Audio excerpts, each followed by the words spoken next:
Hello, I'm Daryl Heath with the UALR College of Arts, Letters, and Sciences. Welcome to the night sky. For astronomers, the moon is both a blessing and a curse. It's considered a curse when its bright glare drowns out the dim light from faint and fuzzy deep sky objects that we all want to either observe or photograph. But at the same time, it's also a blessing in that we have such a remarkable world right in our very own backyard. The moon offers so much astonishing beauty and detailed features that stargazers of any level of experience will always be richly rewarded by spending a little time with it. And of course, the more you learn about the moon, the more fascinating an object it becomes. In this episode, I've randomly chosen 5 different things that I personally find amazing about the moon and that perhaps you might not have heard of. So here they are, and listed with no particular order in mind. Number 1, the moon has both an atmosphere and water. Okay, I've cheated a bit and worked in 2 amazing things under one heading. Until recently, the conventional thinking was that the moon was both airless and completely dry, but new findings tell us a rather different story. Granted, there isn't much of an atmosphere. To give you some perspective, at sea level here on Earth, our atmosphere contains about 100 billion molecules per cubic centimeter. On the moon, you would only find about 100 molecules per cubic centimeter, just enough to distinguish it from the hard vacuum of space. But keep in mind that even 100 molecules per cubic centimeter is about what you'd find in some of the best lab-created vacuums here on Earth. The exact composition of the lunar atmosphere is still unknown, but to date, we have identified sodium and potassium, as well as argon, helium, oxygen, methane, nitrogen, carbon monoxide, carbon dioxide, and radon. The origins for this very tenuous atmosphere is also a mystery, but lunar scientists suspect that there are several different sources. Outgassing, the release of gases from inside the moon, is one possibility. The solar wind and high-energy particles colliding with the lunar surface and chipping off atoms may be another. Material being released from impacts of meteorites may be yet another source. NASA scientists have a special name for this kind of very thin atmosphere. They call it an exosphere, and it's probably the most common type of atmosphere on the various kinds of small bodies scattered throughout our solar system. The evidence for water on the moon comes from a number of sources, including impact probes, orbiting spacecraft, and from moon rocks collected by the Apollo astronauts. Upon initial analysis of those rocks, the verdict was that the moon was bone dry.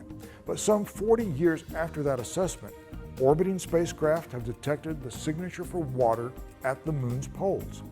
Of course, liquid water cannot exist on the moon, but it may occur as ice within the permanently shadowed craters located at the poles.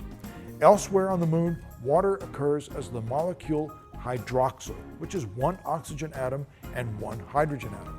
Some of this water is found within the lunar soil, and a reanalysis of those moon rocks have shown that it's also trapped within tiny crystals of a mineral known as apatite.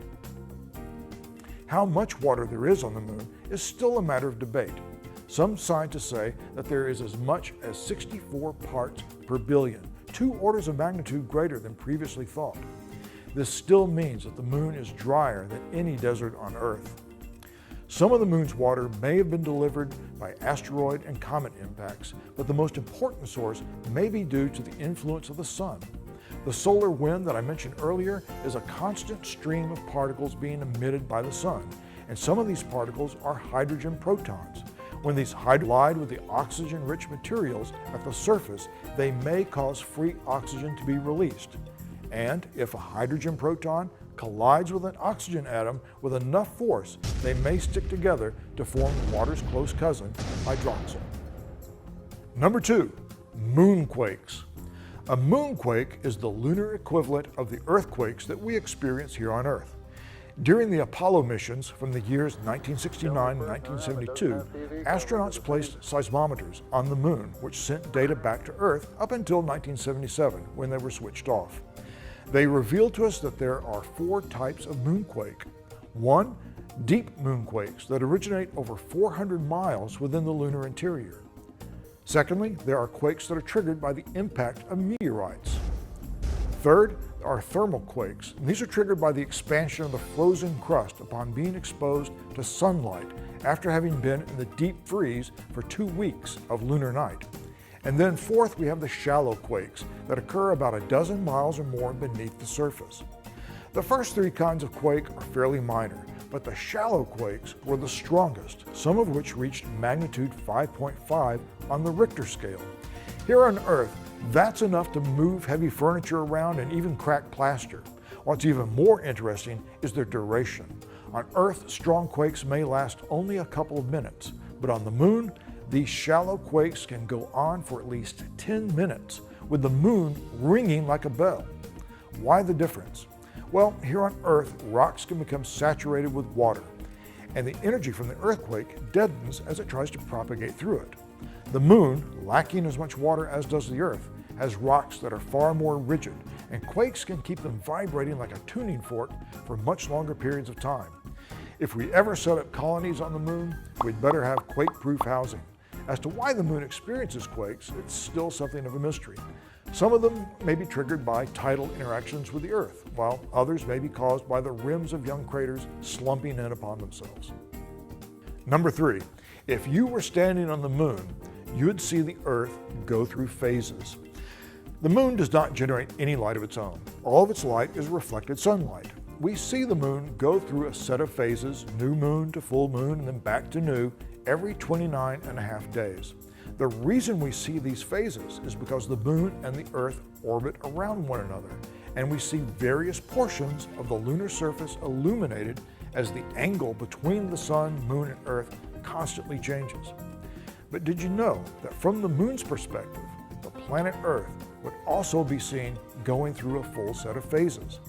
However, the Earth's phases would be the opposite of the phase that we're seeing for the Moon. For example, during a waxing gibbous moon phase, which is when the Moon is close to being full, any astronaut on the lunar surface would see a slender crescent Earth. A few nights later, when the Moon becomes completely full here on Earth, our lunar astronaut wouldn't see the Earth at all. At this time, the Moon, Earth, and Sun are all aligned, with the Earth in the middle. From the Moon, the Earth would appear to be lost in the Sun's glare. From here on Earth, we see the Moon rise and set because our planet revolves upon its axis once every 24 hours. But the Moon has a 1-to-1 spin resonance. In other words, it rotates once upon its axis for every time that it takes to orbit around the Earth.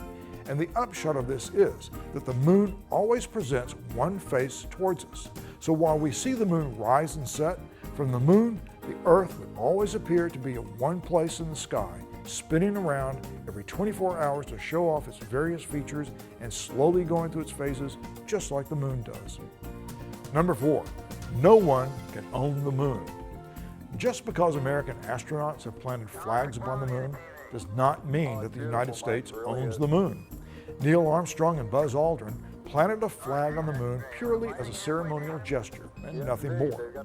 On January 27, 1967, the United Nations adopted the Outer Space Treaty, which states that free access is granted to all celestial bodies, and that, quote, outer space is not subject to national appropriation by claim of sovereignty, by means of use or occupation, or by any other means, unquote.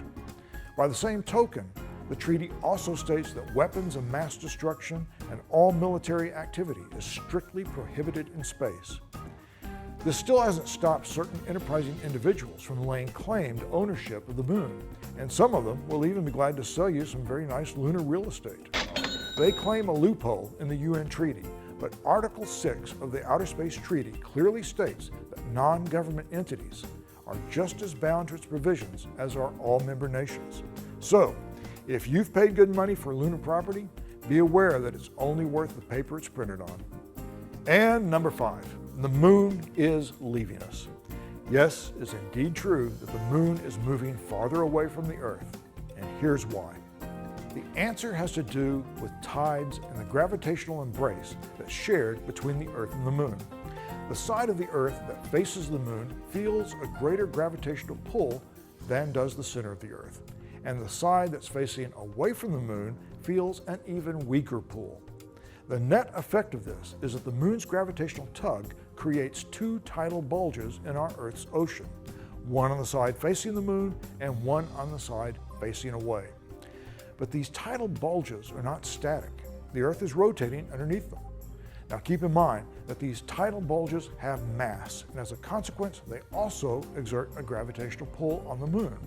So, as the Earth spins faster than the moon can orbit around us, these tidal bulges try and drag the moon ahead in its orbit. But the moon is having none of it. It pulls back and slows the Earth's down in its rotation. This pulling back and forth between the Earth and moon, combined with the tidal friction that it generates, takes energy out of the Earth's rotation. In fact, the Earth's rotation is slowing down by about 2 milliseconds every century. Sure, that's not so much that you and I would notice in our day-to-day lives, but it's a measurable effect and one that the U.S. Naval Observatory has to factor in every now and again to keep our atomic clocks in check. But this energy that's taken out of the Earth's rotation has to go somewhere, and it doesn't just disappear, so it ends up going into increasing the size of the moon's orbit. The end result of this is that the moon is moving away from the Earth at the rate of about 1.5 inches per year. We can actually measure this by bouncing lasers off specialized reflectors the Apollo astronauts left on the moon's surface. But don't worry, it'll take a very long time before anyone notices. And before we do, the sun will have likely swelled into a red giant star, engulfing the Earth and moon and turning us into a charred cinder. So yeah, there's that. Now before I go, I want to recommend 2 books about a group of extraordinary women whose mathematical abilities paved the way for the human race's journey into space. But because of their gender, and in some cases their race, history has ignored their contributions, up until now. The first book is Rise of the Rocket Girls, The Women Who Propelled Us from Missiles to the Moon to Mars by Nathalia Holt. The second book is Hidden Figures, The American Dream and the Untold Story of the Black Women Mathematicians Who Helped Win the Space Race by Margot Lee Shetterly. Check your local library or bookstore for these 2 great reads. That's all for now. Be sure and watch our website for all the latest happenings in astronomy, and be sure to take just a little bit of time to step outside and look up in both awe and wonder.